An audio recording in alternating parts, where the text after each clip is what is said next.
नमस्कार मेरे प्यारे सब्सक्राइबर साथियों, स्वागत है आपका हमारे YouTube चैनल चांडाल बाबा में। दोस्तों, आज मैं आपको एक शिष्य की कथा सुनाने वाला हूं, जिसमें उस शिष्य के साथ जंगल में कुछ ऐसा हुआ जिसकी हम कल्पना भी नहीं कर सकते। साथियों, कहते हैं गुरु और शिष्य का रिश्ता सिर्फ ज्ञान का नहीं, विश्वास का होता है। लेकिन क्या हो जब वही गुरु अपने शिष्य को आधी रात जंगल में लेकर जाए। अच्छा, लोग कहते हैं कि गुरु के पास ज्ञान की शक्ति होती है और वो उस ज्ञान के दम पर सब कुछ पा सकता है। लेकिन उस रात उस गुरु ने अपने शिष्य को रात के समय जंगल में क्यों लेकर गया? क्या मकसद था उस गुरु का? जानेंगे इसी कहानी में। दोस्तों, मैं आपको बताने जा रहा हूं एक ऐसा रहस्य जिसने उस शिष्य के जीवन की दुर्दशा पूरी तरह बदल दी थी। और साथियों, जंगल में उस रात उस शिष्य के साथ कुछ ऐसा हुआ जिसे सुनकर आपकी भी रूह कांप जाएगी। अच्छा, आप मुझे बताओ, क्या आपने कभी सोचा है कि जंगल में आधी रात को अकेले होना कैसा लगता है? ऐसा ही कुछ हुआ था उस शिष्य के साथ। दोस्तों, कहानी बहुत ज्यादा मजेदार होने वाली है, साथ ही आपको डर का एहसास भी होगा, तो कहानी को आखिर तक जरूर सुनना। कहानी शुरू करने से पहले अगर आप इस चैनल पर नए हैं तो चैनल को सब्सक्राइब करना न भूलें, ताकि आप किसी भी डरावनी कहानी को मिस न करें। और जिसने इस कहानी को आखिर तक सुना वह अपना नाम कमेंट में जरूर लिखे। और हाँ दोस्तों, ये वीडियो सिर्फ एक काल्पनिक और रहस्यमय कहानी है। इसका मकसद किसी भी तरह का अंधविश्वास या डर फैलाना नहीं है, बस आप सबका मनोरंजन करना है। तो चलिए अब हम शुरू करते हैं अपनी कहानी को। समय आधी रात के ठीक बाद करीब 12:30 बजे। तारीख 5 अक्टूबर 1995। स्थान सुकमा के घने नम जंगलों के एक सुनसान हिस्से में। मुख्य पात्र गुरुजी, वृद्ध शांत चित्त और उनका युवा शिष्य अर्जुन। अर्जुन का दिल जोर जोर से धड़क रहा था। गुरुजी की पीठ देखकर चलते हुए भी वो हर छोटी आवाज पर चौंक जाता था। पत्तों की सरसराहट, कहीं दूर कोई पेड़ की डाल टूटकर गिरती, और अंधेरा, इतना गहरा अंधेरा कि हाथ को हाथ साफ नहीं दिखता था। गुरुजी ने एक शब्द भी नहीं बोला था पूरे रास्ते, बस चलते जा रहे थे, जैसे उन्हें पता हो कि क्या ढूंढना है। गुरुजी, अर्जुन की आवाज जरा कांप गई। हम यहां। चुप रहो, गुरुजी ने बिना मुड़े कहा। उनकी आवाज में एक अजीब सी कर्कशता थी जो अर्जुन को अपरिचित सी लगी। बस मेरे पीछे आओ और जो भी देखो डरो मत। ये डरो मत वाली बात सुनकर अर्जुन का गला सूख गया। डर तो पहले से ही लग रहा था। तभी गुरुजी अचानक रुके। उन्होंने हाथ उठाया और अर्जुन भी जमजमाया। आगे एक छोटे से खुले मैदान में एक पुराना विशाल बरगद का पेड़ था। उसकी जटाएं भूतों के हाथ जैसी लटक रही थी, पर वो बात नहीं थी। बात यह थी कि उस पेड़ के नीचे जमीन पर एक दिया जल रहा था। एक छोटा सा मिट्टी का दिया जिसकी लौ सीधी और स्थिर थी, हवा के झोंकों में भी नहीं डगमगा रही थी। उसकी रोशनी एक गोलाकार घेरे में पसरी हुई थी और उस घेरे के ठीक बीच में एक ताजा पीले रंग का फूल रखा था। ऐसा फूल जो इस जंगल में, इस मौसम में हो ही नहीं सकता था। पर यह यहां कैसे? अर्जुन ने फुसफुसाया। गुरुजी ने कोई जवाब नहीं दिया। वो बस उस दिए और फूल को देखते रहे। उनके चेहरे पर रोशनी और छाया का एक अजीब नाच चल रहा था। फिर उन्होंने धीरे से अपना झोला खोला और उसमें से एक पुरानी धातु की चौकोर डिबिया निकाली। अर्जुन, गुरुजी ने कहा। अब उनकी आवाज में वो स्नेह लौट आया था जिससे अर्जुन परिचित था, पर उसके साथ एक गहरी थकान भी थी। आज रात तुम्हें एक ऐसी चीज दिखानी है जो मैंने किसी को नहीं दिखाई। नहीं, डरने की जरूरत नहीं। ये तुम्हारी अंतिम परीक्षा है। परीक्षा? इस वक्त, इस जंगल में? अर्जुन ने पूछा। उसकी नजरें उस रहस्यमय दिए से हट नहीं रही थीं। वो दिया कौन जलाकर गया था और गुरुजी को इसकी आशा क्यों थी? हाँ, गुरुजी बोले, डिबिया को हाथ में लिए। पर पहले तुम मुझसे एक वादा करो, चाहे जो भी देखो, चाहे जो भी सुनो, तुम इस जगह को, इस रात को कभी किसी से नहीं कहोगे, जब तक तुम्हारा अपना कोई शिष्य ना हो। अर्जुन ने हाँ में सिर हिला दिया। गला भीग गया।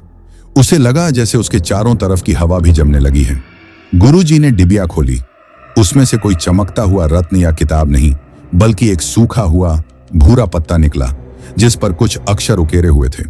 पर उस पल दिए की लौ अचानक तेज हवा के एक झोंके की तरह झूमी और पेड़ की जटाओं के पीछे से एक आवाज आई, साफ स्पष्ट, एक बूढ़ी औरत की आवाज, जैसे कोई पुराना गीत गुनगुना रही हो, पर शब्द समझ में नहीं आ रहे थे। वो आवाज उस दिए की रोशनी के घेरे से ही आ रही लग रही थी, जहां कोई था ही नहीं। गुरुजी ने अपनी आंखें बंद कर ली, जैसे उस आवाज का इंतजार ही कर रहे हों। अर्जुन की सांसें रुक सी गईं। उसने देखा वो पीला फूल धीरे धीरे अपने आप मुरझाने लगा था, जैसे उसकी उम्र कुछ ही पलों में बीत रही हो। वो कौन है?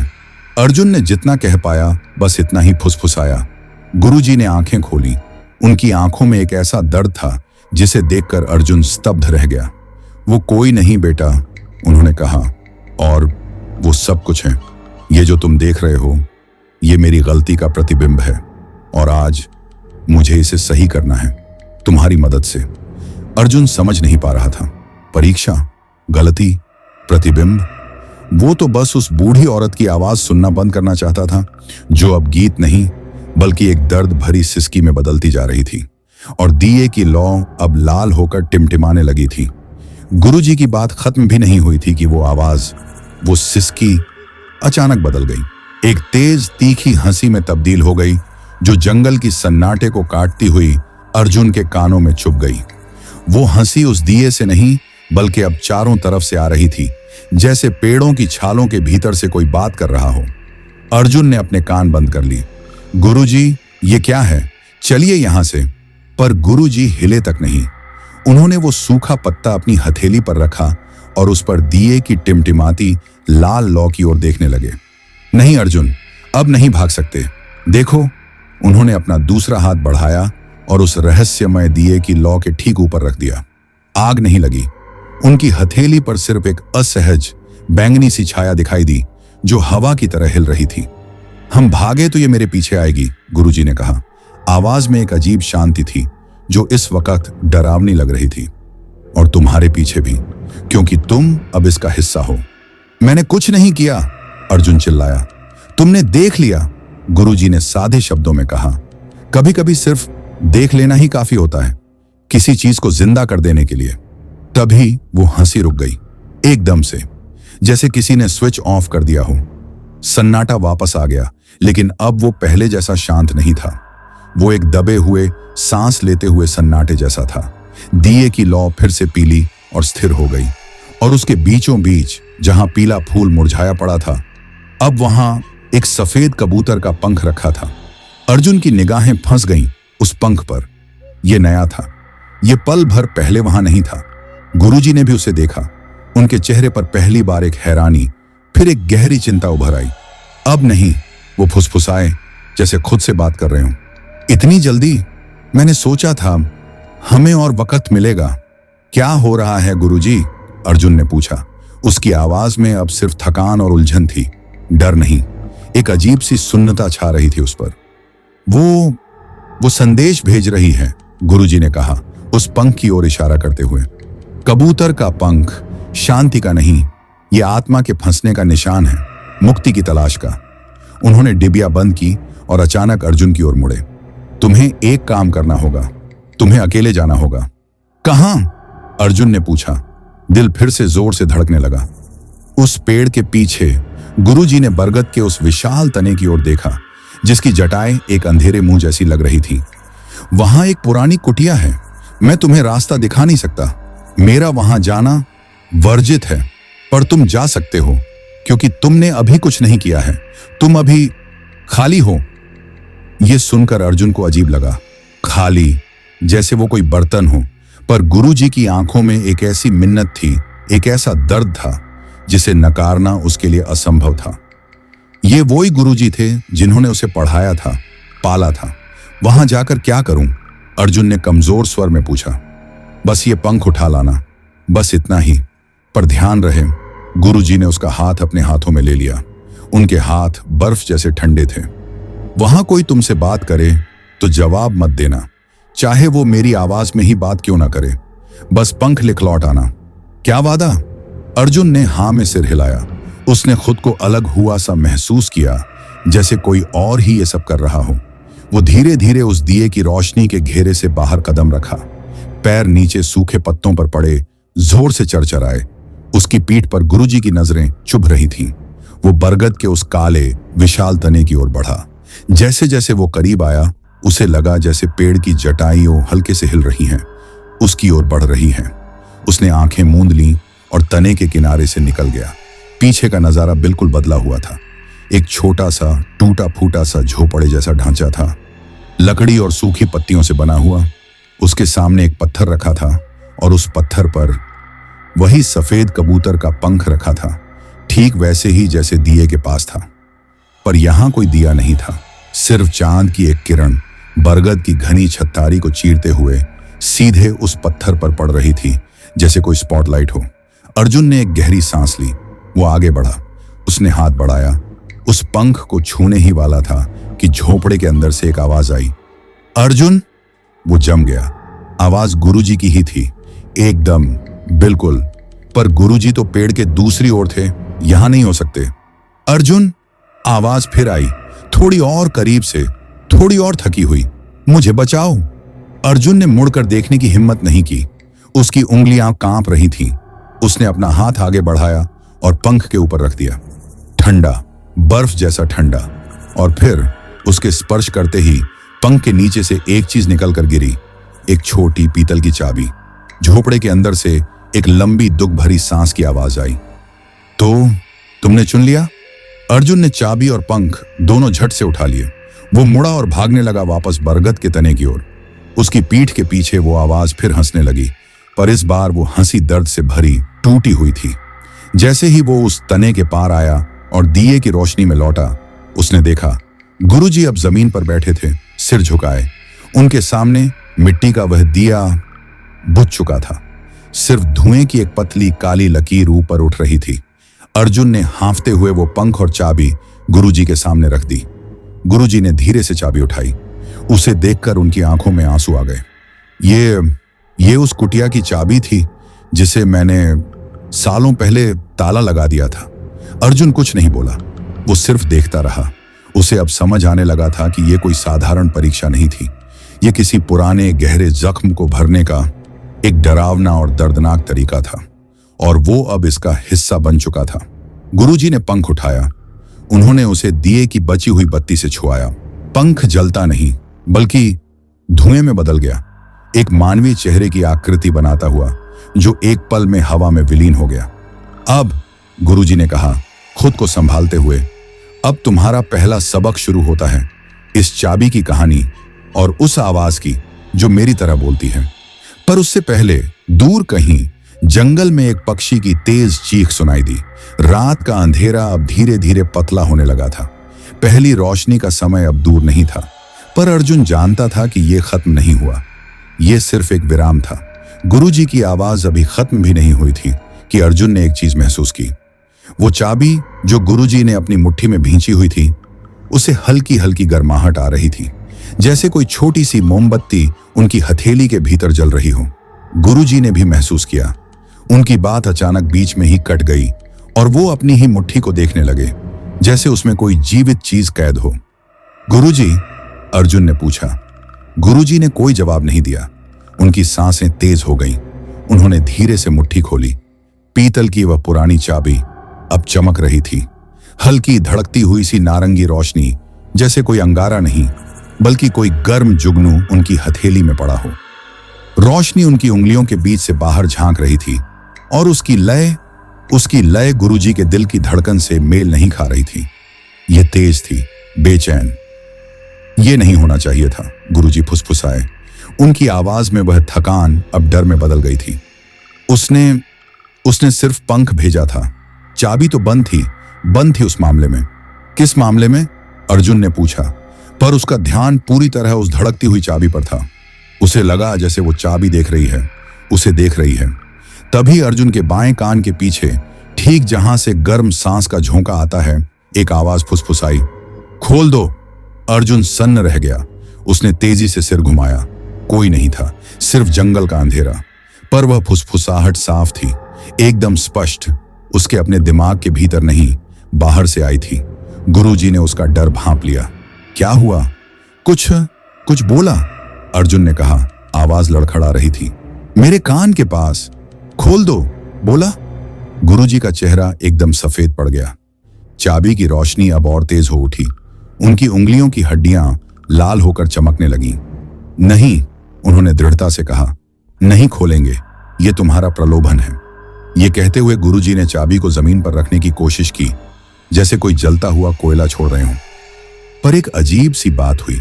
चाबी उनकी हथेली से चिपक गई, वास्तव में चिपक गई, जैसे त्वचा और धातु एक हो गए हों। उन्होंने हिलाने की कोशिश की तो एक चिपचिपा गूंज जैसा आवाज आया और उन्हें एक तीव्र बिजली जैसी झनझनाहट महसूस हुई जो कोहनी तक ऊपर चढ़ गई। अर्जुन! गुरुजी की आवाज में एक तरह की दहशत थी जो उस युवक ने कभी नहीं सुनी थी। ये मुझे नहीं छोड़ रही। अर्जुन आगे बढ़ा मदद करने को, पर गुरुजी ने दूसरा हाथ उठाकर रोक दिया। नहीं, छुआ मत। तुम छुओगे तो यह तुम्हें भी अपना हिस्सा बना लेगी। अर्जुन वहीं जम गया, बेबस।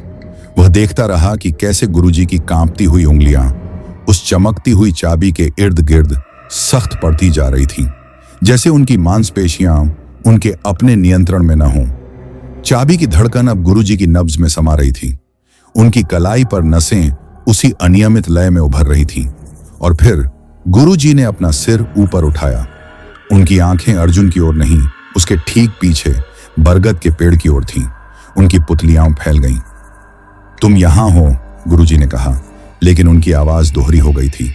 एक उनकी अपनी, कमजोर और डरी हुई, और दूसरी उसके नीचे एक रेंगती हुई गीली सी फुसफुसाहट जो उनके ही गले से निकल रही थी। तुम यहां हमेशा से हो? अर्जुन ने पीछे मुड़कर देखा। बरगद का वही पेड़, खाली जगह, कोई नहीं। पर उसे साफ साफ लगा कि वहां कोई खड़ा है, कोई ऐसा जिसका आकार अंधेरे से अलग नहीं है, बल्कि अंधेरा ही उसका आकार है। कोई ऐसा जो अभी अभी वहां नहीं था पर अब है, और वह उनकी ओर देख रहा है। उसकी रीढ़ के नीचे एक सिहरन दौड़ गई। यह भ्रम नहीं था, यह गहरी, आंतों तक महसूस होने वाली निश्चितता थी कि एक तीसरा अब उनके साथ इस खुले स्थान में मौजूद है। गुरुजी ने अपना चिपका हुआ हाथ अपनी ओर खींचा, जैसे कोई बेजान वस्तु हो। अर्जुन! उन्होंने अपनी असली आवाज में बड़ी मुश्किल से कहा, मेरी जेब में एक नक्शा है, उसे निकालो। अर्जुन हिचकिचाया। उस तीसरी मौजूदगी का भार उसके कंधों पर पड़ रहा था। जल्दी करो! गुरुजी का स्वर फिर से दोहरा हो गया। अर्जुन लड़खड़ाते हुए आगे बढ़ा। उसने गुरुजी के वस्त्र की जेब में हाथ डाला। कपड़ा ठंडा और नम लगा। उसने एक मोड़ा हुआ मोटा कागज निकाला, पुराना, पीला। खोलो! गुरुजी ने कहा। उनका सिर अब एक तरफ झुक गया था, जैसे गर्दन की मांसपेशियों पर उनका नियंत्रण न रहा हो। अर्जुन ने कागज खोला। चांद की बची खुची रोशनी में वह देख सकता था। यह जंगल का ही एक नक्शा था, पर उस पर लाल स्याही से एक रास्ता बना हुआ था जो एक गोल घेरे पर जाकर खत्म होता था। उस घेरे के बीच में कोई चिन्ह नहीं था, सिर्फ एक शब्द लिखा था जो पसीने या पानी से ढुलकर धुंधला हो गया था, फिर भी वह पढ़ सकता था। लिखा था, मौन। वहां जाओ, गुरुजी ने कहा, और इस बार सिर्फ उनकी अपनी आवाज थी, लेकिन बहुत थकी हुई, जैसे वह अपनी आखिरी शक्ति लगा रहे हों। जहां यह रास्ता खत्म होता है, मौन का स्थान, वहीं यह चाबी काम आएगी। केवल वहीं तुम्हें जाना होगा, अकेले। पर आप? अर्जुन ने देखा कि गुरुजी की आंखों की रोशनी मध्यम पड़ रही है। मैं इससे बंध गया हूं। गुरुजी ने अपना चमकता हुआ, चिपका हुआ हाथ उठाया। जब तक तुम वहां नहीं पहुंचते, यह मुझे जकड़े रखेगा। और वह, उन्होंने बरगद की ओर देखा, नहीं, हमारा पीछा करेगा, तुम्हारा पीछा। पर वह तुम्हें नहीं छू सकता जब तक तुम उसकी ओर मुड़कर नहीं देखते, समझे? कभी मुड़कर नहीं देखना, चाहे वह कितनी भी भरोसेमंद आवाज में तुम्हें पुकारे। अर्जुन ने नक्शे को कसकर पकड़ लिया। वह तीसरी मौजूदगी अब हवा में तैर रही थी, धीरे धीरे उसकी ओर बढ़ रही थी। ठंड बढ़ रही थी। जाओ, गुरुजी ने आखिरी बार कहा और अपनी आंखें बंद कर लीं। और हिम्मत मत हारना, यह सब मेरी ही एक भूल की गूंज है, और तुम्हें ही इसे शांत करना है। अर्जुन ने एक अंतिम नजर गुरुजी पर डाली, जो अब एक जलती हुई चाबी से जकड़े धीरे धीरे सांस ले रहे थे। फिर वह मुड़ा और नक्शे पर बने लाल रास्ते की ओर देखते हुए जंगल की ओर गहराई में चल पड़ा। वह जानता था कि वह चीज अब उसके ठीक पीछे है। उसे उसकी सांस नहीं, बल्कि उसकी चुप्पी महसूस हो रही थी। एक ऐसी भारी जीवित चुप्पी जो उसके हर कदम का पीछा कर रही थी, और दूर पीछे वह धड़कती हुई नारंगी रोशनी मध्यम पड़ती जा रही थी, जैसे एक घायल दिल की धड़कन। अर्जुन ने जितना तेज कदम बढ़ाने की कोशिश की, उतना ही उसे लगा कि जंगल का रास्ता उसके सामने सिकुड़ता जा रहा है। नक्शे पर बना लाल रास्ता सीधा था, पर असलियत में लताएं और झाड़ियां उसके पैरों से लिपटती जा रही थीं, जैसे जंगल जानबूझकर उसे रोकना चाहता हो। उसके पीछे की वह भारी चुप्पी अब एक आवाज में बदलने लगी थी। आवाज नहीं, बल्कि आवाज का साया था वह, कभी पत्तों की सरसराहट में कानाफूसी जैसा, कभी दूर किसी पक्षी के चीखने में एक हंसी जैसा। पर यह सब नहीं था वह नया रहस्य। नया रहस्य तो तब सामने आया जब वह एक पुराने सूखे तालाब के किनारे से गुजरा। नक्शे के मुताबिक यहां रास्ता दाईं ओर मुड़ना था, पर तालाब के सूखे तल में चांद की रोशनी में कुछ चमक रहा था, कोई गोल सफेद वस्तु। अर्जुन का मन कहा, नहीं, रुकना मत, आगे बढ़ो। पर उसके पैर उसी ओर खींच गए, जैसे कोई अदृश्य रस्सी बांधकर खींच रहा हो। वह तालाब के किनारे से नीचे उतरा। रेत नर्म और ठंडी थी। वह चमकती वस्तु के पास पहुंचा। ये एक खोपड़ी थी, मनुष्य की नहीं, किसी जानवर की, शायद हिरण की, पर उसमें कुछ गलत था। वह साफ थी, बिल्कुल सफेद, जैसे किसी ने उसे संभाल कर रखा हो, और उसके माथे की हड्डी पर नक्काशी थी। अर्जुन ने झुककर देखा। हड्डी पर साफ बारीक रेखाओं से एक चिन्ह उकेरा गया था, एक वृत्त, और उसके बीच में दो परस्पर गूंथे हुए त्रिकोण। यह चिन्ह उसे जाना पहचाना लगा, कहीं देखा था। फिर याद आया, गुरुजी की एक पुरानी किताब के पहले पन्ने पर छोटे से यही चिन्ह बना हुआ था। गुरुजी ने कहा था, यह संतुलन का प्रतीक है। पर इस खोपड़ी पर यह चिन्ह, इसमें संतुलन नहीं था। एक त्रिकोण टूटा हुआ था, और उस टूटी हुई रेखा के आगे एक और छोटा सा निशान था, एक तीर का निशान, जो नक्शे पर बने उस लाल रास्ते की ओर इशारा कर रहा था जिस पर अर्जुन चल रहा था। यानी यह चिन्ह, यह कोई निशानी थी, कोई संदेश गुरुजी से जुड़ा हुआ। पर यहां इस जंगल में इतने सालों से पड़ा हुआ, किसने बनाया होगा? अर्जुन ने खोपड़ी को हाथ में लेने का विचार छोड़ दिया। वह बहुत जोखिम भरा लगा, पर उसने देखा कि खोपड़ी के नीचे रेत में कुछ और दबा हुआ है। एक छोटा धातु का बक्सा, झंग लगा लगभग मुट्ठी भर। उसने बक्सा निकाला। उसे खोलना आसान नहीं था क्योंकि ताला झंग से जकड़ा हुआ था, पर उसने दबाव डाला और कवच टूट गया। अंदर एक कागज का टुकड़ा था। स्याही धुंधली पड़ गई थी, लेखन झुका हुआ, जल्दबाजी में लिखा हुआ लग रहा था, पर शब्द पढ़े जा सकते थे। उसने झूठ बोला। मौन की जगह नहीं है, वह एक दरवाजा है, और दरवाजा कभी बंद नहीं हुआ था, बस इंतजार कर रहा था। तुम्हारा इंतजार, तुम दोनों का। अगर तुम यह पढ़ रहे हो तो वह तुम्हें वहां ले जा रहा है जहां से कोई नहीं लौटा। वह अपनी गलती सुधार नहीं रहा, बल्कि पूरी कर रहा है। जो बच गया। अर्जुन के हाथ कांपने लगे, उसका मन हिल गया। गुरुजी ने झूठ बोला। मौन कोई स्थान नहीं, बल्कि एक दरवाजा है। और यह नोट किसने लिखा? जो बच गया। कौन? पीछे से एक तेज सरसराहट हुई, जैसे कोई बड़ा जीव झाड़ियों में भागा हो। अर्जुन ने मुड़कर न देखने की पूरी कोशिश की, पर उसकी नजर बरगद के उस पेड़ की ओर गई जो अब भी दूर से दिख रहा था। वहां उस पेड़ की सबसे ऊंची डाल पर एक और चमक थी, एक और नारंगी धड़कती हुई रोशनी, बिल्कुल उस चाबी जैसी जो गुरुजी के हाथ में थी। मतलब वह चाबी एक नहीं थी, या फिर गुरुजी के पास वह चाबी अभी भी थी। तो यह दूसरी रोशनी क्या थी? नोट में लिखा था, तुम दोनों का इंतजार। एक सनसनी ने अर्जुन के पेट में गड़बड़ी मचा दी। क्या यह सब गुरुजी के लिए ही नहीं, बल्कि उसके लिए भी तैयार किया गया एक जाल था? क्या गुरुजी उसे किसी चीज की भेंट चढ़ाने ले जा रहे थे? पर तभी उसके कान में फिर से वही फुसफुसाहट गूंजी, लेकिन इस बार शब्द स्पष्ट थे। वह मरना चाहता था, पर तुम्हारी जरूरत है। आवाज सीधे उसके दिमाग के भीतर आई थी, और अर्जुन ने महसूस किया कि उसका पैर अपने आप आगे बढ़ रहा है, नक्शे वाले रास्ते पर, मौन नामक उस स्थान की ओर, उसकी इच्छा के बिना। जैसे अब वह चलने के लिए स्वतंत्र नहीं था। और उसे एहसास हुआ कि सबसे डरावनी बात यह नहीं थी कि गुरुजी ने झूठ बोला।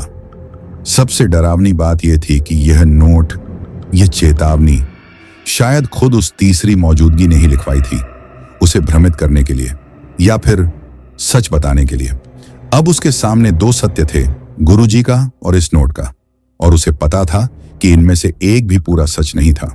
असली सच कहीं इन दोनों के बीच उस रास्ते के अंत में छिपा था, जहां मौन नामक दरवाजा खुलने को था। और वह दरवाजा अर्जुन अब समझ रहा था, शायद उसके भीतर ही था। अर्जुन खड़ा रहा, एक असमंजस में फंसा हुआ। एक तरफ उसकी गुरुजी के प्रति श्रद्धा और चिंता थी, जो उस जलती हुई चाबी से जकड़े हुए थे। दूसरी तरफ थी उस रहस्यमय छाया की चेतावनी, जिसकी बातों में एक दर्दनाक सत्य का भार था। और फिर था वह नोट जो बच गया। उसने नक्शे को देखा, लाल रेखा मौन तक जाती दिख रही थी। छाया ने कहा था, नक्शा फाड़ दो, पर क्या वह विश्वास करे? वह एक अदृश्य आवाज पर अपने गुरु को छोड़ दे? तभी उसकी जेब से एक हल्की सी झंझनाहट महसूस हुई। उसने हाथ डाला। वह धातु का छोटा बक्सा था जिसमें नोट रखा था, पर अब वह गर्म था। उसने उसे खोला। नोट वहीं था, पर अब उसके पीछे की तरफ धुंधले से अक्षर उभर आए थे, जैसे गर्मी से दिखाई देने लगे हों। लिखा था, वह तुमसे झूठ बोलेगी, वह तुम्हें यहां रोकना चाहती है, क्योंकि अगर तुम मौन तक पहुंच गए तो वह सदा के लिए मुक्त हो जाएगी, और मैं सदा के लिए खो जाऊंगा। जो बच गया। अर्जुन ने बक्से को पलटा। उसकी तली में बारीक खरोंच से एक चिन्ह बना हुआ था, वही टूटा हुआ त्रिकोण जो खोपड़ी पर था। ये दोनों संदेश एक दूसरे के विरोधी थे। कोई झूठ बोल रहा था, या शायद दोनों ही अपने अपने सच से बोल रहे थे। उसने निर्णय लिया। उसने नक्शा नहीं फाड़ा, बल्कि उसे मोड़कर जेब में रख लिया। उसने बक्से को भी रख लिया। फिर वह उसी दिशा में चल पड़ा जिधर छाया ने मना किया था, मौन की ओर। कुछ ही कदम चला होगा कि हवा का तापमान एकदम गिर गया। उसकी सांसें भाप बनकर निकलने लगी, और पीछे से उसने एक नई आवाज सुनी, एक बच्चे के रोने की आवाज। वह आवाज इतनी सच्ची, इतनी मासूम और डरावनी थी कि उसके रोंगटे खड़े हो गए। उसने रुकने की कोशिश की, पर याद आया, कभी मुड़कर नहीं देखना। रोना और जोरदार हो गया, करुणामय हो गया। फिर एक और आवाज जुड़ गई, एक स्त्री की आवाज जो बच्चे को चुप करा रही थी। श्श, डरो मत, कोई नहीं आएगा। आवाजें इतनी करीब थीं कि लग रहा था वे उसके कंधे के ठीक पीछे खड़ी हैं। अर्जुन ने अपनी मुट्ठियां भींच ली, नाखून हथेली में घुस गए। वह आगे बढ़ता रहा, आंखें सामने की ओर जमाए हुए। रास्ता अब संकरा होता जा रहा था, जैसे जंगल की दीवारें उसके चारों ओर सिमट रही हों। अचानक उसके सामने दो रास्ते दिखाई दिए, एक बाईं ओर जहां घना अंधेरा था, दूसरा दाईं ओर जहां चांद की थोड़ी रोशनी पड़ रही थी। नक्शे पर तो केवल एक ही रास्ता दिखाया गया था। कौन सा रास्ता सही है, उसने पल भर को रुक कर सोचा। तभी दाईं ओर वाले रास्ते से एक आवाज आई, गुरुजी की आवाज। अर्जुन, इस ओर आओ, यहां सुरक्षित है। आवाज में वही दर्द था, वही थकान थी, पर कुछ कृत्रिम भी लग रहा था, जैसे कोई शब्दों की नकल कर रहा हो। बाईं ओर के रास्ते से कोई आवाज नहीं आई, बस गहरा भारी सन्नाटा था। अर्जुन ने गुरुजी की आवाज वाले रास्ते की ओर एक कदम बढ़ाया, पर तभी उसकी जेब में रखा वह धातु का बक्सा एक तेज झंझनाती हुई आवाज करने लगा, जैसे कोई चेतावनी दे रहा हो। उसने रुककर बक्सा निकाला। वह अब इतना गर्म था कि छूना मुश्किल था, और उस पर वह टूटा त्रिकोण हल्की सी नीली रोशनी से चमक उठा। उसने बाईं ओर देखा, उस गहन सन्नाटे भरे रास्ते की ओर। उसने एक गहरी सांस ली, फिर अपने दिल की एक गहरी आवाज पर भरोसा करते हुए वह बाईं ओर के उस डरावने शांत रास्ते में चल पड़ा। जैसे ही वह उस रास्ते में दाखिल हुआ, पीछे की सारी आवाजें, बच्चे का रोना, स्त्री की फुसफुसाहट, गुरुजी की पुकार, एकदम बंद हो गई। ऐसी पूर्ण निरपेक्ष चुप्पी छा गई कि उसे अपने ही खून के दौड़ने की आवाज सुनाई देने लगी। रास्ता थोड़ी दूर जाकर एक छोटे से मैदान में खुला। वहां कोई दरवाजा नहीं था, कोई झोपड़ी नहीं थी, बस मैदान के बीचों बीच एक पत्थर का स्टूल था, और उस पर एक पुराना हस्तलिखित पन्ना रखा हुआ था। पन्ने के ऊपर एक पत्थर दबा हुआ था ताकि हवा उड़ा न ले जाए। स्टूल के पीछे जमीन पर एक गहरा गोल निशान था, जैसे कोई बहुत भारी चीज वहां लंबे समय तक रखी रही हो, शायद एक तिजोरी या एक दरवाजे का ढक्कन। अर्जुन ने सावधानी से वह पन्ना निकाला। लिखावट उसे जानी पहचानी लगी। यह गुरुजी की ही लिखावट थी, पर बहुत पुरानी, युवा अवस्था की तरह ऊर्जावान और उत्सुक। आज मैंने उसे खोज लिया। मौन का द्वार यह कोई स्थान नहीं, एक अवस्था है। जब मन की सारी आवाजें थम जाएं, तब यह द्वार स्वयं प्रकट होता है। पर सावधान, यह द्वार केवल एक ही आवाज से खुलता है, जो आवाज तुम सबसे ज्यादा सुनना चाहते हो और सबसे ज्यादा डरते हो। आज रात मैं उस आवाज को सुनने का साहस जुटाऊंगा। ईश्वर करे मैं शक्तिशाली होकर लौटूं या शांत होकर। पन्ने की तारीख थी 30 अक्टूबर 1965। 30 साल पहले गुरुजी यहां आए थे। उन्होंने मौन का द्वार खोजा था और एक आवाज सुनने का साहस जुटाया था। पर क्या वे शक्तिशाली होकर लौटे थे या शांत होकर? नहीं, वे किसी और चीज से बंधे हुए लौटे थे, एक चाबी से और एक छाया से। अर्जुन ने पन्ने को पलटा। पीछे सिर्फ एक शब्द लिखा था, जल्दबाजी में डर के मारे कांपते हाथों से। भूल गया। क्या भूल गए? क्या गुरुजी उस आवाज को भूल गए जो उन्होंने सुनी थी, या फिर उसे सुनने का साहस ही भूल गए? तभी अर्जुन के सामने उस गोल निशान पर हवा कांपने लगी। धुंधली सी रोशनी का एक घेरा बनने लगा और उस घेरे के बीच एक आकृति उभरने लगी, एक युवक की। उसकी उम्र शायद अर्जुन जितनी ही थी। चेहरे पर उत्साह था, आशंका थी। वह आकृति बैठी हुई थी, आंखें बंद किए हुए, गहरी ध्यान में। अर्जुन ने पहचान लिया, युवावस्था के गुरुजी थे। और फिर उस धुंधली आकृति के सामने एक दूसरी आकृति प्रकट हुई, एक स्त्री की। वह छाया नहीं थी, वह स्पष्ट थी, सुंदर थी और उसकी आंखों में एक गहरा दुख था। वह युवा गुरुजी की ओर हाथ बढ़ा रही थी, मदद मांगती हुई। यह एक प्रतिबिंब था, 30 साल पहले का एक छूटा हुआ क्षण जो इस जगह की याददाश्त में कैद होकर रह गया था। अर्जुन देखता रहा। युवा गुरुजी ने आंखें खोली। उन्होंने स्त्री को देखा। उनके चेहरे पर भय की जगह लालच आ गया। उन्होंने अपना हाथ बढ़ाया, स्त्री का हाथ पकड़ने के लिए नहीं, बल्कि उसके हृदय स्थल से कुछ निकालने के लिए। एक चमकती हुई सुनहरी चाबी। और तभी दृश्य टूट गया। आकृतियां बिखर गईं। सिर्फ एक चीख की गूंज हवा में रह गई, उस स्त्री की चीख जो विश्वासघात और डर से भरी हुई थी। अर्जुन समझ गया, जो बच गया वह स्त्री थी और गुरुजी ने उसकी शक्ति चुरा ली थी, उसकी आजादी। उसे इस जंगल की छाया बना दिया था। पर अब गुरुजी स्वयं उसी चाबी के गुलाम थे और अर्जुन को ही इस चक्र को तोड़ना था। उसने उस गोल निशान के बीचों बीच खड़े होकर आंखें बंद कर ली। उसने अपने मन की सारी आवाजों को थामने की कोशिश की, डर की, शंका की, गुरुजी के प्रति चिंता की। वह उस मौन की अवस्था में पहुंचना चाहता था और जैसे ही मन शांत हुआ, उसे एक आवाज सुनाई दी। वह आवाज उसके अपने हृदय की गहराई से आ रही थी। एक साधारण स्पष्ट प्रश्न, तुम क्या चाहते हो अर्जुन, सच्चाई या मुक्ति? और अर्जुन जानता था कि ये दोनों एक साथ नहीं मिल सकते। सच्चाई पूछने पर वह दूसरी को बुला लेगा और मुक्ति शायद एक कीमत पर मिलेगी। उसने अपना जवाब तैयार किया और अपनी आंखें खोली। अर्जुन ने आंखें खोली। उसका जवाब उसके होंठों पर था, मुक्ति। पर वह उसे बोलने की जरूरत नहीं पड़ी, क्योंकि जैसे ही उसने आंखें खोली, उसने देखा कि वह अकेला नहीं था। स्टूल के पास पत्थर की तरह स्थिर खड़े गुरुजी थे, पर अब उनका हाथ उस चमकती चाबी से मुक्त था। हाथ जले हुए थे, काले पड़ गए थे, पर चाबी वहां नहीं थी। वह गुरुजी की आंखों में थी। उनकी पुतलियां अब सुनहरी, चमकती हुई, धड़कती हुई चाबियों की तरह दिख रही थी और उनका चेहरा वैसा ही युवा था जैसा अर्जुन ने प्रतिबिंब में देखा था। गुरुजी, अर्जुन ने पीछे हटते हुए पूछा। गुरुजी अब यहां नहीं है अर्जुन, युवा गुरुजी की आवाज ने कहा। पर वह आवाज दोहरी थी, एक उनकी अपनी और दूसरी एक गहरी, धात्विक गूंज। उन्होंने तुम्हें यहां भेजा ताकि मैं तुम्हें ले सकूं। तुम्हारी मासूमियत, तुम्हारा विश्वास, यही वही ईंधन है जिससे यह द्वार पूरी तरह खुलेगा। अर्जुन का दिल जोर से धड़का। यह वही दूसरी आवाज थी, वह चीज जो दरवाजे के पार थी और उसने गुरुजी पर कब्जा कर लिया था। गुरुजी ने तुम्हें रोकने की कोशिश की थी, युवा गुरुजी की आकृति ने कहा, एक कदम आगे बढ़ते हुए। उन्होंने तुम्हें नक्शा दिया, पर उम्मीद की कि तुम हिम्मत हार जाओगे, पर तुम नहीं हारे। तुम यहां तक आ गए और अब तुम मेरे हो।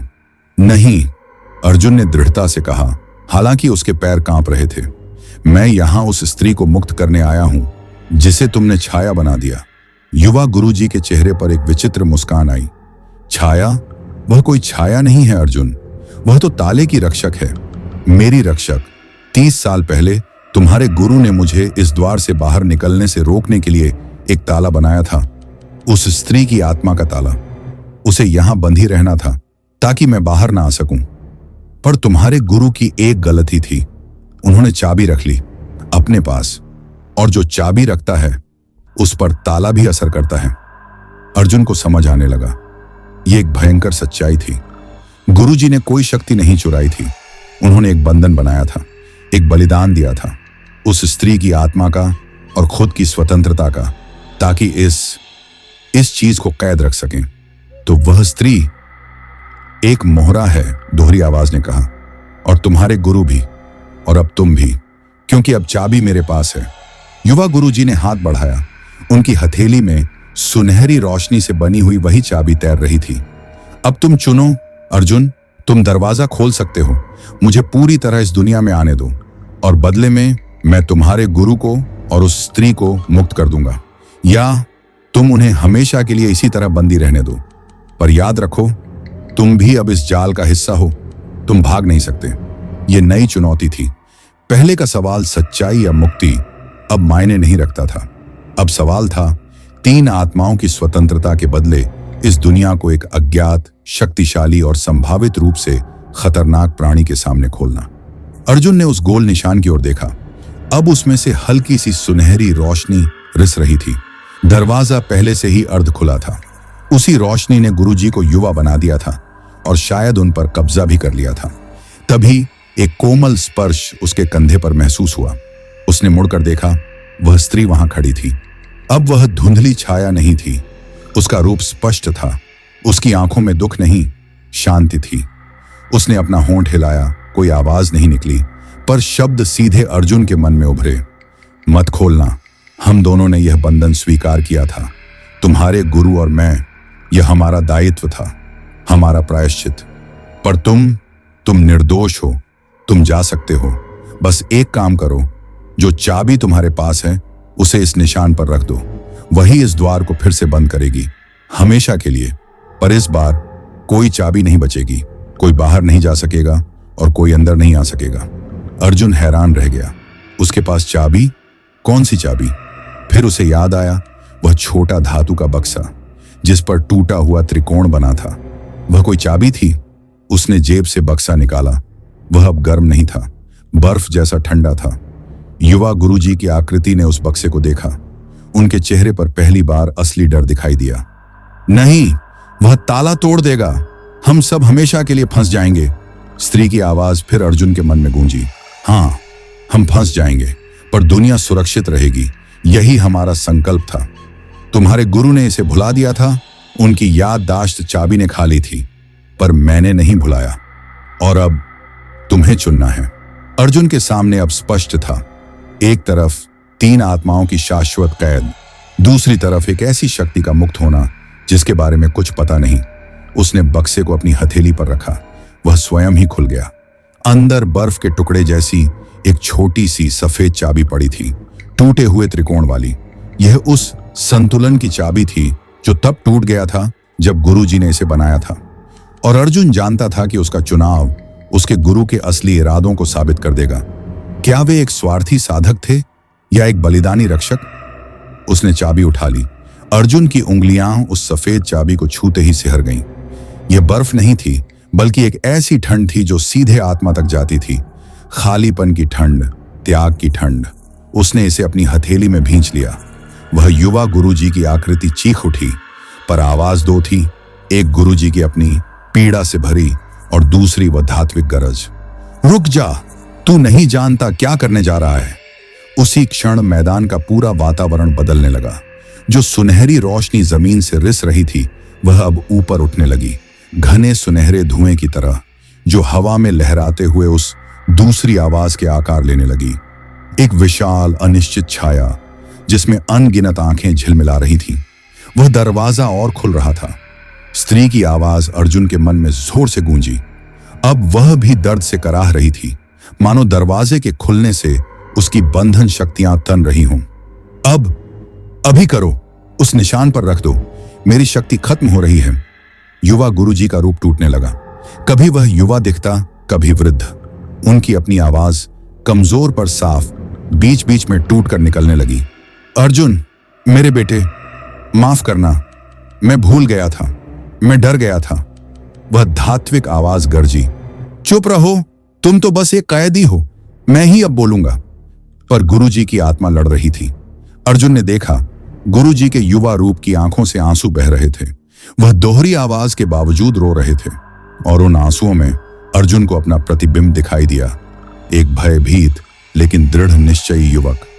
गुरुजी, अर्जुन ने कहा, आवाज स्थिर करते हुए, आपने मुझे सिखाया था, सच्चा बल दूसरों की रक्षा के लिए अपनी शक्ति का त्याग करना है। क्या यही वह क्षण है? गुरुजी के चेहरे पर एक भयंकर संघर्ष चल रहा था। उनका एक हाथ ऊपर उठा, उस सुनहरी चाबी से अर्जुन पर वार करने के लिए। दूसरा हाथ उसी कलाई को पकड़े हुए था, रोकने की कोशिश कर रहा था। हां, पर नहीं, तू नहीं, तुझे नहीं, उसे मत सुनो। स्त्री की आवाज चीख उठी। वह तुम्हारा गुरु नहीं रहा, वह सिर्फ एक खोल है, करो वो जो तुम्हें करना है। सुनहरी छाया और नजदीक आ गई। उसकी ठंडी सांस अर्जुन के गले को छूने लगी। वह अनगिनत आंखें अब एक ही भाव व्यक्त कर रही थीं, अनंत भूख। अर्जुन ने अपनी आंखें बंद कर ली। उसने चाबी को अपने हृदय के पास रख लिया। उसने अपने भीतर के सभी शोर को थामा, डर का, संदेह का, दुविधा का। वह उस मौन में पहुंच गया जिसके बारे में पुराने पन्ने में लिखा था, और उस मौन में एक ही आवाज सुनाई दी, अपने गुरु की वह आवाज जो उसे बचपन से लोरी सुनाती आई थी। वह वास्तविक, कोमल और निस्वार्थ आवाज। उस आवाज ने सिर्फ 3 शब्द कहे, हमें बचा लो। अर्जुन की आंखें खुल गईं। उनमें अब कोई दुविधा नहीं थी। उसने देखा कि गुरुजी के चेहरे पर भी अब वही कोमलता लौट आई है, एक क्षण के लिए, उस शक्ति के नियंत्रण से मुक्त होकर। गुरुजी ने मुस्कुराने की कोशिश की, एक अनुमति देने वाली, आशीर्वाद देने वाली मुस्कान। धन्यवाद गुरुजी, अर्जुन ने फुसफुसाया। फिर उसने तेजी से झुककर उस सफेद चाबी को जमीन पर बने गोल निशान के ठीक केंद्र में, उस सुनहरी रोशनी के स्रोत पर गुस्सा दिया। एक क्षण के लिए सब कुछ रुक सा गया। फिर एक आवाज गूंजी, किसी विशाल कांच के शीशे के टूटने की आवाज, पर हजारों गुना दूर से, किसी और लोक से आती हुई। सुनहरी छाया चीख उठी, एक ऐसी चीख जो हड्डियों को हिला दे। वह सिकुड़ने लगी। उसकी अनगिनत आंखें एक के बाद एक बुझने लगी। गुरुजी का शरीर एकदम बूढ़ा हो गया, वापस उसके असली थके हुए रूप में लौट आया। वह जमीन पर गिर पड़े। उनकी आंखें बंद थीं, पर सीने से नियमित सांसें उठ रही थीं। और वह स्त्री, उसका रूप चमकने लगा, एक कोमल सफेद रोशनी में। उसने अर्जुन की ओर देखा और उसके चेहरे पर एक शांत, अनंत कृतज्ञता की मुस्कान थी। उसने कोई शब्द नहीं कहा, पर अर्जुन ने महसूस किया एक गहरा, शांतिपूर्ण विश्राम जो हवा में फैल गया। फिर वह रोशनी धुंधली पड़ने लगी, पर तभी जमीन में घड़ी हुई वह सफेद चाबी चमक उठी। उससे निकली रोशनी ने पूरे गोल निशान को एक ठोस, चमकदार सिल्वर सर्कल में बदल दिया।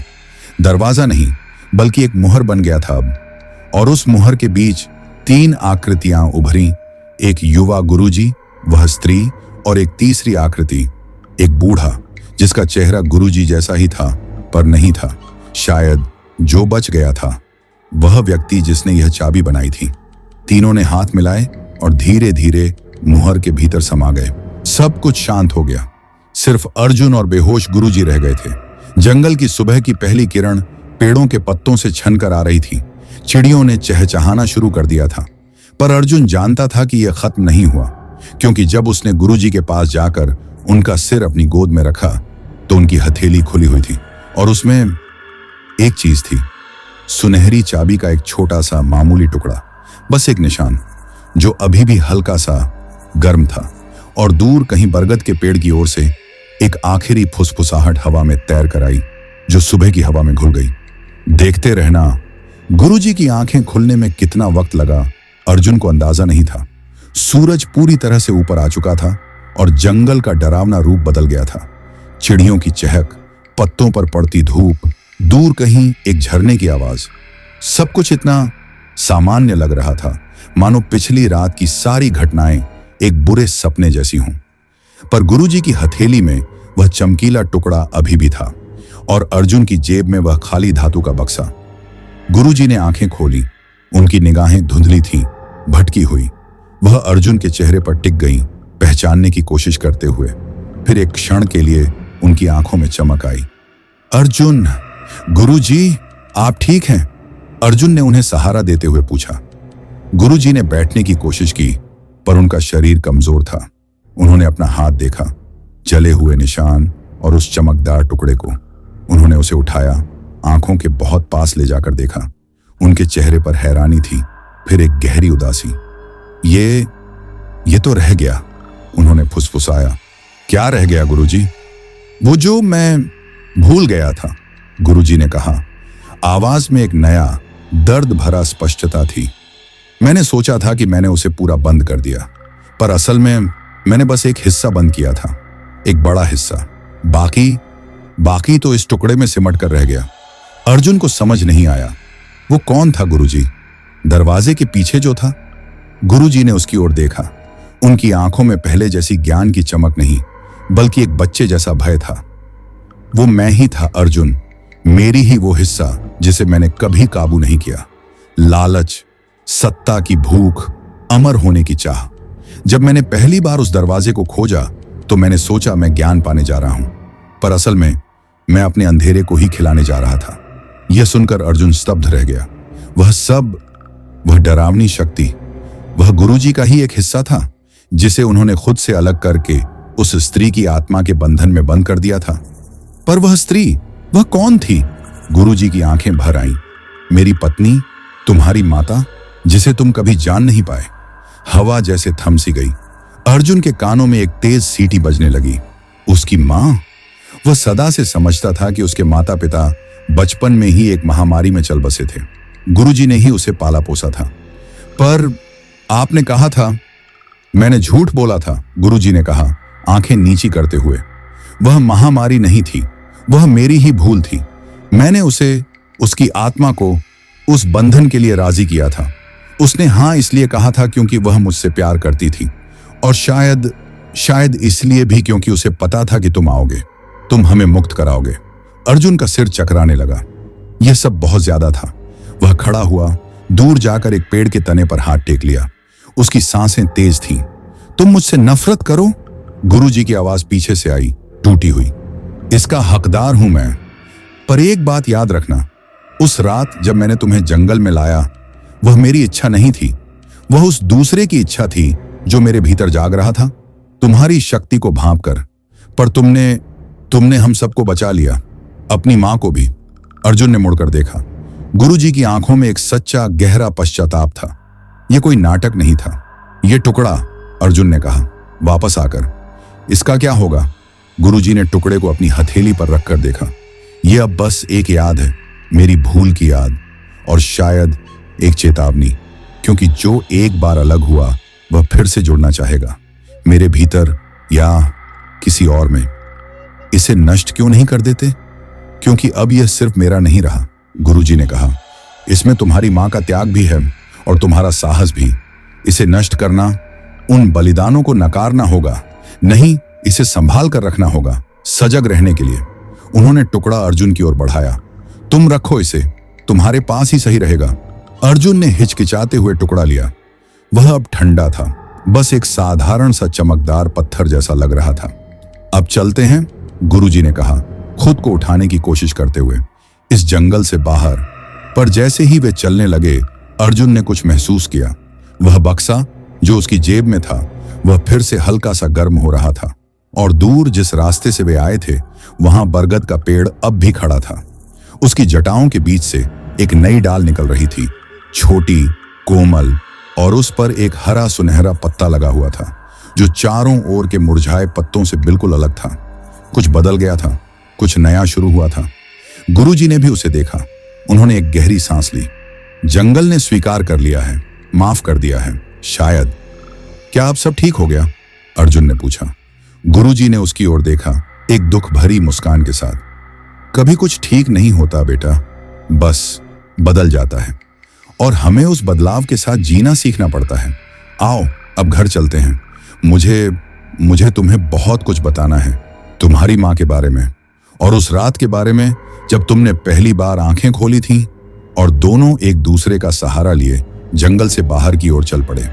पीछे उस मुहर वाले स्थान पर चींटियां एक नया रास्ता बना रही थीं और हवा में बस इतना सा शब्द रह गया था जो शायद कल्पना था या शायद एक वादा। गुरुजी का आश्रम जंगल के बाहरी किनारे पर था, एक छोटी सी पहाड़ी पर। वापसी का रास्ता चुपचाप तय हुआ। गुरुजी कमजोर थे, पर उनके कदमों में एक नई दृढ़ता थी, या शायद बस लक्ष्य तक पहुंचने की जल्दी। अर्जुन उनके पीछे चल रहा था, उस चमकदार टुकड़े को बार बार अपनी जेब में टटोलता हुआ। वह ठंडा था, निष्क्रिय।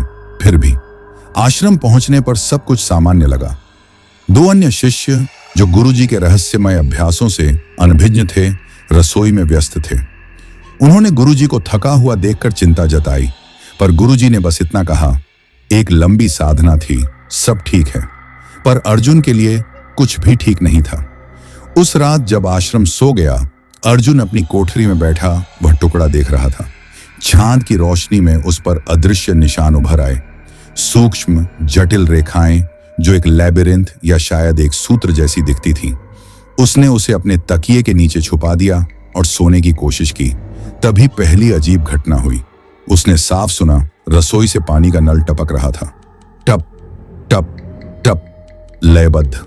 पर आश्रम का नल कभी टपकता नहीं था, वह अच्छी तरह बंद रहता था। आवाज इतनी स्पष्ट थी कि वह उठ बैठा। टपकने की आवाज बंद हो गई। उसकी जगह आई एक हल्की गीली खरोंच की आवाज, जैसे कोई नम उंगलियां लकड़ी के दरवाजे पर फिर रही हों। उसके कमरे का दरवाजा। अर्जुन की सांस रुक गई। उसने देखा, दरवाजे के नीचे की चौखट से एक काली गीली धब्बा फैल रहा था। पानी नहीं, कुछ और, गाढ़ा, श्याह। और उसके साथ एक गंध आ रही थी, पुरानी सड़ी हुई पत्तियों और गीली मिट्टी की। पर उसमें एक मीठास भी थी जिससे जी मचलाता था। वह उठा, दरवाजे के पास गया। खरोंच की आवाज रुक गई। उसने दरवाजा खोला। बाहर कोई नहीं था, सिर्फ चांदनी से जगमगाता खाली बरामदा।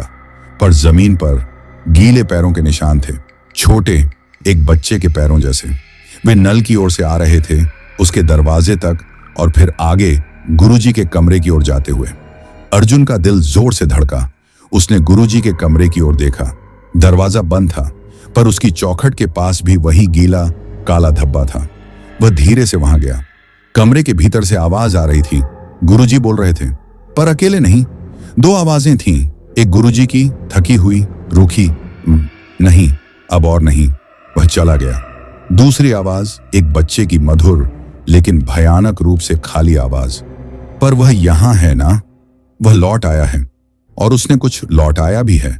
हम उसे ले सकते हैं, आखिरी टुकड़ा पूरा करने के लिए। अर्जुन ने दरवाजे की दरार से झांका। कमरे में मंद दिया जल रहा था। गुरुजी बिस्तर पर बैठे थे, सिर झुकाए, और उनके सामने जमीन पर एक छोटी सी धुंधली आकृति बैठी थी, एक बच्चे की तरह। पर उसका चेहरा अस्पष्ट था, जैसे पानी में डूबी हुई तस्वीर। उसके चारों ओर वही गीला काला धब्बा फैल रहा था। वह मेरा शिष्य है, गुरुजी ने कहा, आवाज में एक कंपी। मैंने उसे बचा लिया, तुम्हें कुछ नहीं मिलेगा। बच्चे की आकृति हंसी, एक कोमल बेसुरा सा स्वर। तुमने कुछ नहीं बचाया, तुमने बस स्थगित किया। दरवाजा बंद हुआ, पर ताला नहीं लगा, क्योंकि ताला तो तुम्हारे पास ही रहा ना, उस टुकड़े में, और टुकड़ा अब उसके पास है। गुरुजी ने सिर उठाया। उनकी आंखें सीधे दरवाजे की दरार की ओर देख रही थीं, मानो अर्जुन को देख सकते हों। उनकी नजरों में भयानक डर था और एक गहरी शर्म। चले जाओ, गुरुजी ने उस आकृति से कहा, मैं तुम्हें कुछ नहीं दूंगा। तुम्हें देना नहीं पड़ेगा, बच्चे ने मधुर स्वर में कहा। वह खुद ही दे देगा, जब उसे पता चलेगा कि तुमने उसकी मां को क्या किया था। असल में क्या? यह कहकर वह आकृति धुंधली पड़ गई और फिर गीले धब्बे के साथ साथ जमीन में समा गई, जैसे पानी सूखी मिट्टी में उतर जाता है। गुरुजी अकेले रह गए। वह हाथों से चेहरा ढके हुए थे, कंधे कांप रहे थे। अर्जुन पीछे हटा, अपने कमरे में लौटा। उसका शरीर ठंडा पसीने से भीगा हुआ था। जब उसे पता चलेगा कि तुमने उसकी मां को क्या किया था। उन शब्दों ने उसकी रीढ़ में बर्फ सी भर दी। उसने तकिए के नीचे हाथ डाला। वह टुकड़ा अब गर्म था, नहीं, गर्म नहीं, धड़क रहा था। हल्के लेकिन स्पष्ट स्पंदन, जैसे कोई छोटा जीवित दिल। उसने इसे खिड़की की रोशनी में देखा। अब उस पर उभरे निशान और स्पष्ट थे, और वे सिर्फ रेखाएं नहीं थीं, वे शब्द थे, एक पुरानी भाषा में जिसे वह नहीं पढ़ सकता था। पर एक चीज उसे समझ आई, उन निशानों में एक बार फिर वही टूटा हुआ त्रिकोण था, और इस बार उसके बीच में एक छोटा सा उल्टा स्वास्तिक था। अचानक उसे एक स्मृति कौंधी, बचपन की। वह बहुत छोटा था, शायद 3-4 साल का। एक गहरी रात वह रो रहा था, और गुरुजी नहीं, एक स्त्री उसे चुप करा रही थी। उसे गोद में लेकर एक खिड़की के पास ले जा रही थी, चांद दिखा रही थी। उस स्त्री का चेहरा अस्पष्ट था, पर उसके हाथों पर एक निशान था, कलाई पर एक छोटा उल्टा स्वास्तिक, वही निशान जो अब इस टुकड़े पर था। अर्जुन ने टुकड़ा अपनी मुट्ठी में कसकर भींच लिया। धड़कन तेज हो गई, उसकी अपनी नब्ज के साथ सिंक में आ गई। उसने खिड़की से बाहर देखा। आश्रम का आंगन चांदनी में नहाया हुआ था, और वहां कुएं के पास एक स्त्री खड़ी थी, उसकी मां। पर वह अब शांत और दयालु नहीं दिख रही थी। उसका चेहरा पीला, आंखें गहरी गड्ढों जैसी थीं, और उसने हाथ उठाया, अर्जुन की ओर इशारा किया। नहीं, उसकी मुट्ठी की ओर जिसमें टुकड़ा था। उसके होंठ हिले, कोई आवाज नहीं आई, पर अर्जुन ने शब्द पढ़ लिए। वह झूठ बोलता है, मैंने कभी हां नहीं कही। उसने मुझे चुरा लिया, और अब तुम मुझे वापस ले आए हो। उसी जाल में स्त्री की आकृति धुंधलाती गई, और उसकी जगह वही बच्चा प्रकट हो गया जो गुरुजी के कमरे में था। बच्चे ने सिर हिलाया और एक उंगली अपने होंठों पर रखी, श का इशारा। फिर वह गायब हो गया। अर्जुन ने मुट्ठी खोली। टुकड़ा अब जल रहा था, एक स्याह बैंगनी लौ में, जो चमकती नहीं थी बल्कि आसपास की रोशनी को सोख लेती थी। उसने उसे मेज पर रख दिया। लौ ने लकड़ी को जलाया नहीं, बल्कि उस पर एक काला चिपचिपा निशान छोड़ दिया, जो धीरे धीरे फैलने लगा। यह खत्म नहीं हुआ था, बिल्कुल नहीं। गुरुजी ने सच नहीं बोला था। उसकी मां कभी स्वेच्छा से नहीं मरी थी, और यह टुकड़ा, यह कोई याद नहीं था, यह एक चारा था, एक बंधन, और अर्जुन ने इसे अपने हाथों में ले लिया था। वह दरवाजे की ओर देखता रहा, जहां से वह गीले पैरों के निशान आए थे। अब वे निशान सूख चुके थे, पर वे गायब नहीं हुए थे, बल्कि वे जमीन में गहरे उतर गए थे, जैसे लकड़ी में जलकर जम गए हों। और सबसे डरावनी बात यह थी कि अब उन निशानों की दिशा बदल चुकी थी। वे सीधे उसके कमरे के दरवाजे की ओर जा रहे थे। टेबल पर बैंगनी लौ वाला टुकड़ा एक धड़कती हुई अनियमित रोशनी छोड़ने लगा, जैसे कोई दूर का विषम संकेत। कुछ आ रहा था, और इस बार गुरुजी उसे नहीं रोक पाएंगे। अर्जुन ने उस जलते हुए टुकड़े को देखा। डर था, बहुत डर था, पर उसके भीतर अब एक नई चीज पनप रही थी, गुस्सा। गुरुजी के प्रति, उस स्थिति के प्रति, और खुद के प्रति भी, कि उसने इतनी आसानी से विश्वास कर लिया। उसने मेज से एक मोटा कपड़ा उठाया और उससे टुकड़े को पकड़ने की कोशिश की। कपड़ा छूते ही सुलग उठा, नीली बैंगनी लपटों में, और 1 सेकंड में राख बनकर उड़ गया। अर्जुन का हाथ झुलस गया। दर्द तेज था, पर उसने चीख नहीं निकलने दी। तभी दरवाजे पर दस्तक हुई, हल्की लेकिन स्पष्ट। गुरुजी की आवाज आई, अर्जुन, तुम जाग रहे हो? आवाज में चिंता थी, पर उसके नीचे एक अजीब सी जल्दी भी थी। अर्जुन ने टुकड़े की ओर देखा। वह अब और तेज धड़क रहा था, जैसे किसी के आने पर उत्साहित हो उठा हो। हां गुरुजी, अर्जुन ने जवाब दिया, आवाज को सामान्य रखने की पूरी कोशिश करते हुए। क्या बात है? दरवाजा खोलो, जरूरी बात है। अर्जुन ने देखा, जमीन पर जले हुए पैरों के निशान अब दरवाजे से सटकर एक गोल घेरा बना रहे थे।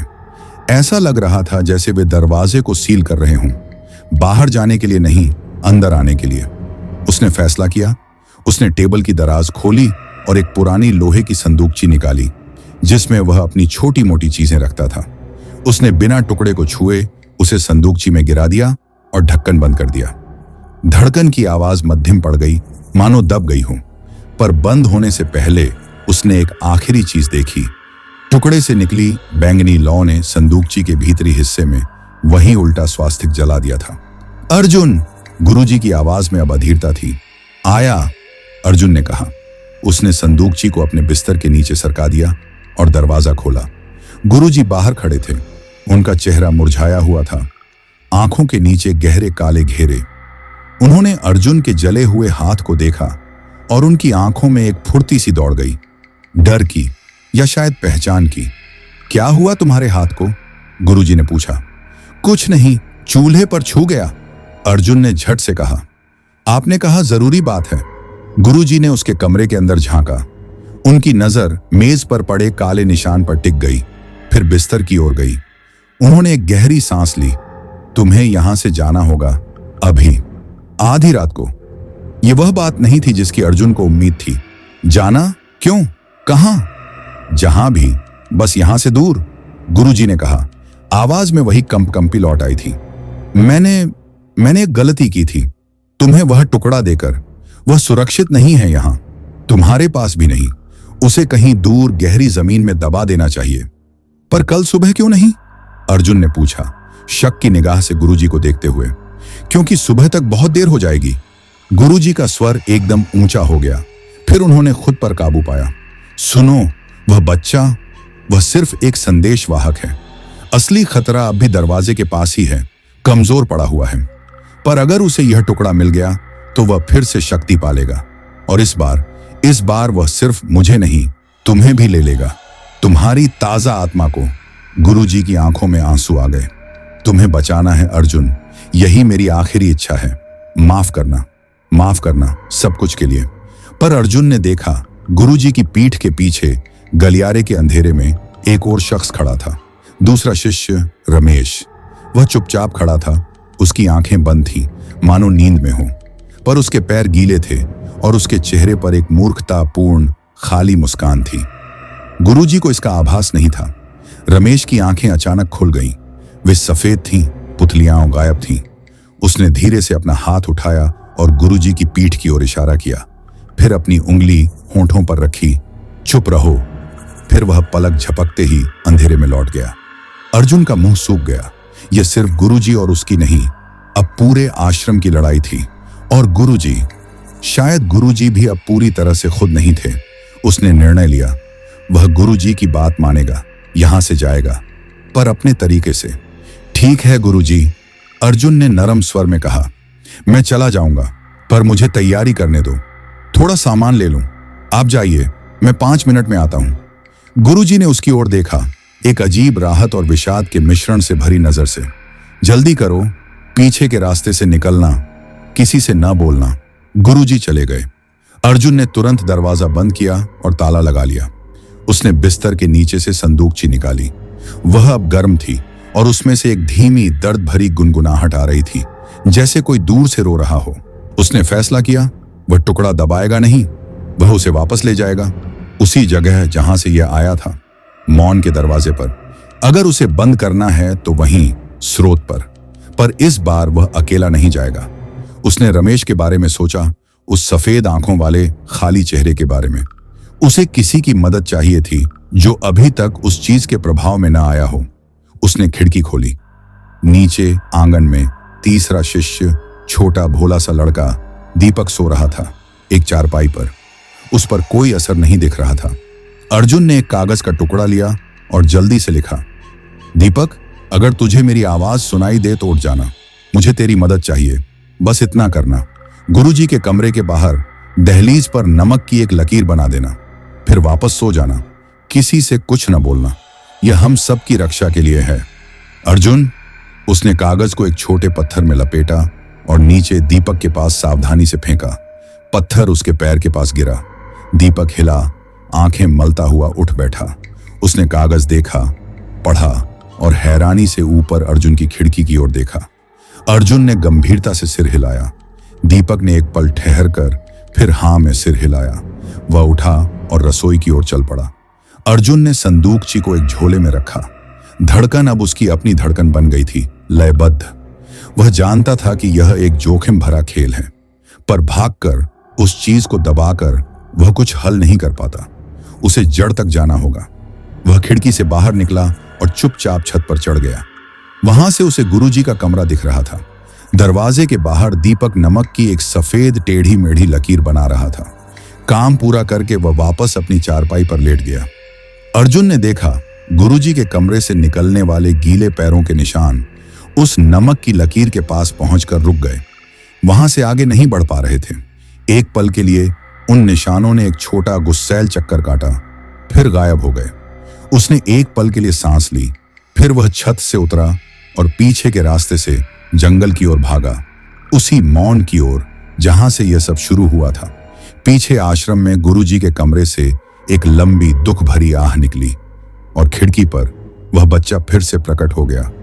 इस बार उसकी आंखें अर्जुन के भागते हुए रूप पर टिकी हुई थीं और उसके चेहरे पर एक विजयी भूखी मुस्कान थी।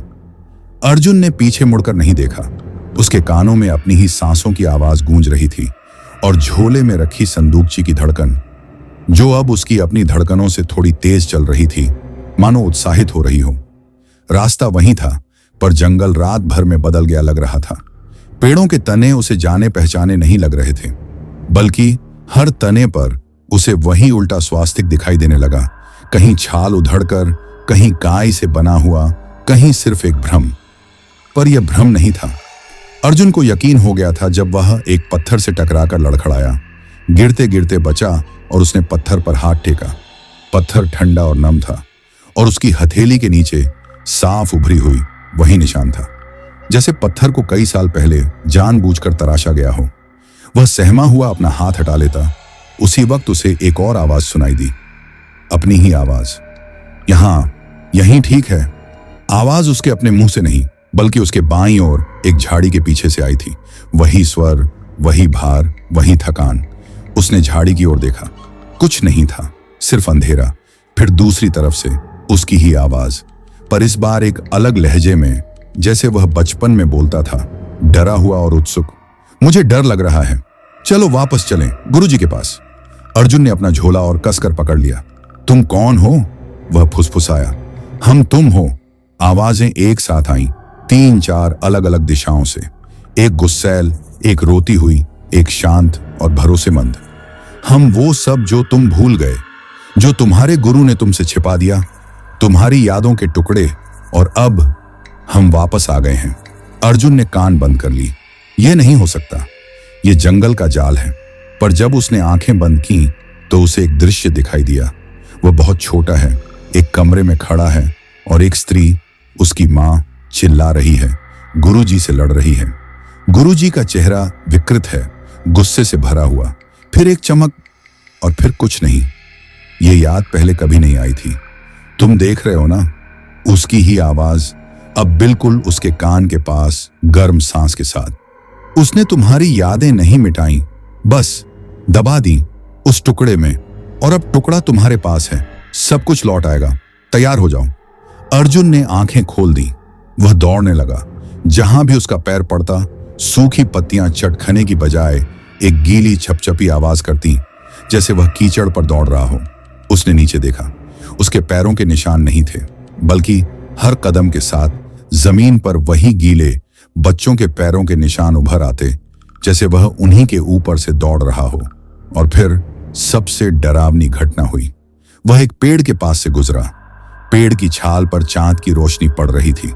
उसने देखा, उसकी अपनी परछाई पेड़ की छाल पर पड़ रही थी, पर वह उसके साथ नहीं चल रही थी। वह पीछे रुक गई थी, और जब अर्जुन रुका तो परछाई अभी भी आगे बढ़ती गई, दूर जंगल में खो जाने तक। उसने अपने हाथ उठाए। चांद की रोशनी में उसके हाथों की कोई परछाई जमीन पर नहीं पड़ रही थी। उसका शरीर ठंडा पड़ गया। उसने झोला खोला। संदूकची अब बंद थी, पर उसकी धड़कन बंद नहीं हुई थी।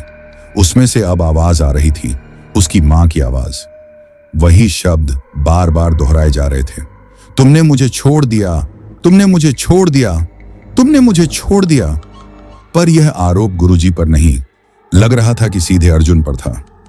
मैंने नहीं, अर्जुन ने विवश होकर कहा, मैं तो बच्चा था। और अब एक नई आवाज आई पेड़ के ऊपर से। वह बच्चा वहां बैठा था, उसकी टांगें हवा में झूल रही थीं। उसका चेहरा अब स्पष्ट था, और वह चेहरा, वह अर्जुन का अपना चेहरा था, 5-6 साल के अर्जुन का, पर आंखों में वही सफेद पुतलीहीन रिक्तता थी। अब तुम बड़े हो, अब चुन सकते हो। उस टुकड़े को वापस उसके स्थान पर रखो और तुम्हारी सारी यादें लौट आएंगी। तुम जान जाओगे कि हुआ क्या था, या भाग जाओ और हमेशा एक खाली शरीर की तरह जियो, बिना परछाई के, बिना अतीत के। बच्चे अर्जुन ने मुस्कुराया, पर याद रखना, तुम जहां भी जाओगे हम तुम्हारे साथ हैं। क्योंकि हम तुम्हारा ही हिस्सा हैं, जिसे तुम्हारे गुरु ने काट कर अलग कर दिया, और वह हिस्सा भूखा है। बच्चा गायब हो गया। अर्जुन वहीं खड़ा रहा, हांफता हुआ। उसकी परछाई गायब थी। उसकी अपनी ही यादें उसके खिलाफ खड़ी थीं, और उसके झोले में उसका अतीत एक जहरीली धड़कती हुई चाबी बनकर उसे बुला रहा था। उसे अब समझ आ गया था कि डर क्या है। डर मौत नहीं थी। डर यह था कि तुम्हारा अपना सच तुम्हें ही खा जाए और तुम खुद ही उसे खिलाने पर मजबूर हो। वह फिर चल पड़ा, इस बार और तेज, मौन की ओर, क्योंकि अब लौटने का कोई रास्ता नहीं था। उसे अपनी परछाई वापस पानी थी, चाहे उसकी कीमत कुछ भी हो। और पीछे जंगल में हर पेड़ से एक हल्की बच्चों की हंसी गूंज रही थी, जो हवा में मिलकर एक ही शब्द बन जाती थी, आओ आओ आओ। अर्जुन उस गोलाकार मैदान में पहुंचा जहां सब कुछ शुरू हुआ था, मौन का स्थान। पर अब वहां कोई सन्नाटा नहीं था। हवा में उसकी ही यादों की गूंज थी, उसकी मां का लोरी गाना, गुरुजी की सिखाई हुई प्रार्थनाएं, अपना बचपन का हंसना। ये आवाजें एक विचित्र स्तवक बना रही थीं, जो उसे आगे बढ़ने के लिए ललकार रही थीं। वह उसी पत्थर के स्टूल के पास गया जहां गुरुजी का पुराना पन्ना मिला था। जमीन पर वह सिल्वर सर्कल अब भी चमक रहा था, पर उसकी चमक मंद पड़ चुकी थी, जैसे बैटरी खत्म हो रही हो। उसके बीच का वह निशान जहां चाबी फिट होनी थी, एक कोमल सफेद रोशनी छोड़ रहा था। अर्जुन ने संदूकची खोली। सफेद चाबी का टुकड़ा अब शांत था। उसकी धड़कन बंद हो चुकी थी। वह बस एक साधारण सा टुकड़ा लग रहा था, पर अर्जुन जानता था कि यह कुछ भी साधारण नहीं था। उसने टुकड़े को हथेली पर रखा। उसने अपनी आंखें बंद की, और इस बार उसने मौन की तलाश नहीं की। उसने उन सभी आवाजों को आने दिया, डर, क्रोध, विश्वासघात की पीड़ा, अनसुलझे सवाल। उसने उन्हें रोकने की कोशिश नहीं की। वह बस सुनता रहा, और तभी एक नई आवाज उभरी, उसकी मां की आवाज। पर अब इसमें कोमलता थी, शांति थी। बेटा, तुम्हारे पास चुनाव है। इस टुकड़े को उस निशान पर रख दो, और यह दरवाजा हमेशा के लिए बंद हो जाएगा। मैं शांत हो जाऊंगी। तुम्हारे गुरु, उन्हें उनके अपने दंड भुगतने दो, पर तुम्हारी यादें हमेशा के लिए अधूरी रह जाएंगी। तुम कभी नहीं जान पाओगे कि उस रात वास्तव में क्या हुआ था। या इस टुकड़े को तोड़ दो, यहां इसी पत्थर पर, और सब कुछ जान लो, सच, चाहे जितना कड़वा हो। अर्जुन ने आंखें खोली। उसने गुरुजी के बारे में सोचा, जो शायद अभी भी आश्रम में अपने अपराध और भय में जकड़े हुए थे। उसने अपने बारे में सोचा, एक परछाई के बिना, अतीत के बिना जीने के बारे में। फिर उसने एक तीसरा रास्ता चुना। वह धीरे से बोला, मैं न तो बंद करूंगा न तोड़ूंगा, मैं जाने दूंगा। उसने टुकड़े को उस सिल्वर सर्कल के बीच वाले निशान पर नहीं, बल्कि उसके ठीक बगल में जमीन पर रख दिया। तुम मेरी यादें नहीं हो, उसने कहा, उन आवाजों से, उस बच्चे से, उस छाया से। तुम सिर्फ दर्द हो, और दर्द को कैद करके नहीं, समझकर ही शांत किया जा सकता है। उसने अपनी जेब से वह पुराना नक्शा निकाला जो गुरुजी ने दिया था। उसने उसे टुकड़े के ऊपर रख दिया। फिर उसने अपना हाथ उस पर टिकाया और अपनी सारी ऊर्जा, अपना डर, अपना विश्वास, अपनी करुणा उसमें डालने की कोशिश की। वह कुछ जादू नहीं था, बस एक निश्चय था। कुछ ही पलों में टुकड़े से निकलने वाली सफेद रोशनी नक्शे में समा गई। कागज चमकने लगा। फिर वह चमक धीरे धीरे फैली और पूरा सिल्वर सर्कल एक कोमल, गर्म प्रकाश से भर गया। जमीन से वे सभी उल्टे स्वास्तिक के निशान मिटने लगे। दूर आश्रम की दिशा से अर्जुन को लगा जैसे एक भारी सांस छूटी है। एक दबा हुआ रोना थम गया है। सिल्वर सर्कल की रोशनी अब बिखरने लगी और उसके स्थान पर जमीन पर फूल उगाए, छोटे छोटे सफेद नाजुक फूल जो इस जंगल में कहीं नहीं होते थे। टुकड़ा और नक्शा दोनों गायब हो चुके थे, सिर्फ फूल थे। अर्जुन ने अपने हाथों को देखा। चांद की रोशनी में उसकी परछाई धीरे धीरे वापस आ रही थी। पेड़ों की छाल पर, जमीन पर। वह पूरी नहीं थी, थोड़ी धुंधली थी, पर वह वहां थी। वह जान गया था कि सच कभी पूरा नहीं मिलता। गुरुजी का सच, उसकी मां का सच, उसका अपना सच, ये सब एक दूसरे में घुंथे हुए थे। और कभी कभी माफी और शांति पूरी सच्चाई जानने से ज्यादा महत्वपूर्ण होती है। वह उठा और एक आखिरी बार उस स्थान को देखा। फूल हवा में हल्के से हिल रहे थे। कोई आवाज नहीं थी। सच्चा मौन अब यहां था। अर्जुन वापस आश्रम की ओर चल पड़ा। उसे नहीं पता था कि गुरुजी का क्या होगा, उसे नहीं पता था कि उसकी अपनी यादें कब या कैसे लौटेंगी, पर उसे एक बात का पक्का यकीन था, वह अब उस शिष्य से ज्यादा था जो डर के मारे गुरु के पीछे चलता है। वह अब खुद एक सीख बन चुका था। जैसे ही वह जंगल से बाहर निकला, सुबह का पहला सूरज उग रहा था। उसकी परछाई लंबी और स्पष्ट उसके आगे आगे चल रही थी, उसे एक नई शुरुआत की ओर ले जाते हुए। कथा का अंत, प्रिय दोस्तों, यह काल्पनिक कहानी यहीं समाप्त होती है। गुरु शिष्य का यह रिश्ता, जंगल का यह रहस्य और मौन के दरवाजे का यह सफर आपको कैसा लगा, कमेंट में जरूर बताएं। अगर आपको ऐसी ही रहस्यमयी, डरावनी और विचारशील कहानियां सुनना पसंद है तो चांडाल बाबा चैनल को सब्सक्राइब जरूर करें और घंटी का आइकन दबाएं ताकि आप हर नई कहानी से वंचित न रह जाएं। हम जल्द ही लेकर आएंगे एक नई चौंकाने वाली कहानी, एक ऐसी हवेली की कहानी जहां समय थम सा गया है। तब तक के लिए शुभ विदा। धन्यवाद।